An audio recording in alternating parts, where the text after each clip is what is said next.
A little black girl in torn shoes walked into a luxury bank and asked to see her balance. What appeared on that screen made a millionaire fall to his knees and beg for forgiveness. 7-year-old Maya, a little black girl with dirt on her face and holes in her shoes, pushed open the heavy doors of Manhattan's most exclusive bank. Everyone stared. A millionaire in a $10,000 suit laughed out loud. But when this little black girl whispered, "I just want to see my balance," nobody knew they were about to witness something that would go viral worldwide and change everything they thought they knew about wealth, poverty, and the power of a child's heart. Dear friends, if you believe that we should never judge anyone by their appearance, if you believe that every person, no matter how small or poor they look, deserves respect and dignity, then this channel is for you. These aren't just stories, they're life lessons that remind us what truly matters. Please subscribe to join our family of people who believe in kindness over judgment, and if this story touches your soul, a simple like helps us spread this message to millions more who need to hear it. Now, let's see what happened when that little black girl's balance appeared on the screen. Her name was Maya, a 7-year-old little black girl with braided hair coming undone, a faded pink dress with patches, and shoes held together with duct tape. She carried a small plastic bag and walked with purpose toward the gleaming glass building that read, Prestige National Bank. The security guard at the entrance immediately blocked her path. "Kid, this isn't a place for you. Go play somewhere else." But this little black girl didn't move. "I need to check my balance, please." The guard laughed. "Your balance? You're joking, right? This bank requires a minimum of $100,000 just to open an account. Now run along." Maya's eyes filled with tears, but she stood firm. "My mommy told me to check my balance, please." Seeing the determination in this little black girl's eyes, the guard sighed and reluctantly let her in. "Fine, but when they kick you out, don't say I didn't warn you." Inside the bank was like a palace, marble floors, crystal chandeliers, and wealthy clients in designer clothes conducting million-dollar transactions. When Maya walked in with her torn clothes and dirty face, every conversation stopped. At that exact moment, billionaire real estate mogul Richard Blackwell was at the VIP counter, closing a $50 million deal. He turned around, saw this little black girl, and burst out laughing. "Is this some kind of joke?" he said loudly. "Since when does this bank allow homeless children inside? What's next? We're going to let stray dogs make deposits." The other wealthy clients laughed along with him. Maya's face turned red with shame, but she walked straight to the counter. The bank teller, a young woman named Sarah, looked uncomfortable. Sweetie, are you lost? Do you need me to call someone?" "I just want to see my balance," the little black girl said softly. Richard Blackwell walked over, still chuckling. "This I have to see. Kid, do you even know what a bank balance is? Here, let me show you mine just so you understand what real money looks like." He pulled up his phone and showed his account. $847 million. See that? That's $847 million. That's what success looks like. Now, what could you possibly have in your account? $5. 10. The entire bank was watching now. This had become entertainment for the rich. Sarah the teller was torn. She felt terrible for this little black girl but also didn't want to embarrass her further. "Honey, do you have an account number or card?" Maya reached into her plastic bag and pulled out a small worn envelope. Inside was a bank card with her name, Maya Rose Thompson. Sarah's eyes widened. That last name, Thompson. It sounded familiar. She took the card and swiped it.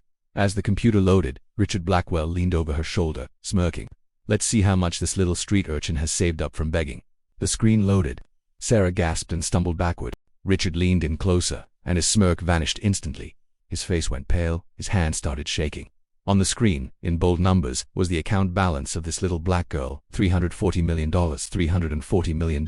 But it wasn't just the amount. Under the account details, it read, Primary account holder, Drive, James Thompson, deceased. Beneficiary, Maya Rose Thompson, daughter, account type, Inheritance Trust Fund. Richard's legs almost gave out. Dr. James Thompson, the world-famous heart surgeon who had saved thousands of lives, the humanitarian who had built hospitals in Africa, the man who had died in a plane crash 6 months ago, leaving behind a little girl and his entire fortune. This homeless little black girl everyone was mocking was the daughter of one of the most respected men in the world. Sarah's voice cracked as she spoke. "Miss Thompson, your current balance is $340 million. How can we help you today?" The entire bank fell into shocked silence. The wealthy clients who had been laughing moments ago now looked at the floor in shame. Richard Blackwell felt like he'd been punched in the stomach. He had just mocked the daughter of the man who saved his own sister's life during open-heart surgery 5 years ago. But Maya didn't care about the money. This little black girl's eyes filled with tears as she looked at the screen. "My mommy told me to check the balance before she—" Maya's voice broke before she went to heaven too.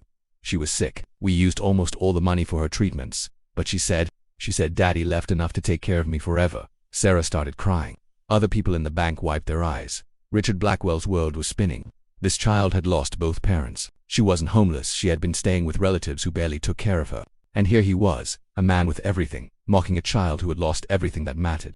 Richard fell to his knees in front of this little black girl. Tears streamed down his face, something he hadn't done since he was a child. "Maya," he whispered, his voice breaking. "I am so sorry. Your father, Dr. Thompson, he saved my sister's life. She was dying, and he operated for 14 hours straight to save her. He refused payment. He said saving lives wasn't about money." He looked up at this little black girl with complete humility. "And I just treated his daughter like garbage. I have $847 million, but I don't have a fraction of the wealth your father had. He was rich in the only way that matters, in love, in kindness, in making the world better." Maya looked at this broken man in front of her. Despite everything he'd said, this little black girl did something that would break the internet when the security footage went viral. She hugged him. "My daddy always said we should forgive people," Maya said softly. "He said everyone makes mistakes." Richard sobbed in the arms of this 7-year-old little black girl who had more grace than anyone in that bank. When he finally stood up, he turned to the crowd of wealthy clients who had laughed along with him. "Look at yourselves," he said, his voice filled with emotion. "We have money, but we don't have humanity. This child has more dignity in her little finger than all of us combined. We should be ashamed." Then Richard made a decision that would change his life. "Maya, I want to set up a foundation in your parents' name. We'll use it to help children who've lost their parents. And I'm going to personally make sure you have everything you need, not money. You have plenty of that, but family. A real family." True to his word, Richard Blackwell became Maya's legal guardian. He didn't adopt her for her money. He adopted her because she taught him what his billions never could: that wealth without compassion is worthless. Epilogue. The video that changed the world. The bank's security footage of a millionaire kneeling before a little black girl in torn shoes went viral. 200 million views in 1 week. The story made international news. #NeverJudge became a global movement. But the most beautiful part of the story came 2 years later. Maya, now 9 years old, was thriving in Richard's care.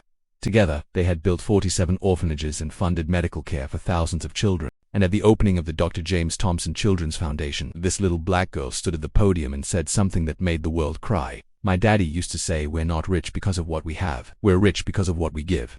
I lost my parents, but I gained something they would be proud of: a chance to help other kids like me. And Mr. Richard taught me that it's never too late to change, to be better, to choose kindness." Richard stood in the back, tears streaming down his face, thinking about the day he almost missed the greatest blessing of his life because he judged a little black girl by torn shoes instead of her limitless heart. This story teaches us the most important lesson: never judge anyone by their appearance. That little black girl everyone mocked had more wealth, more grace, and more wisdom than any adult in that bank.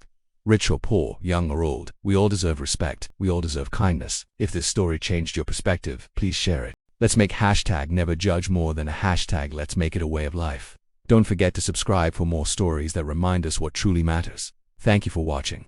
See you in the next story.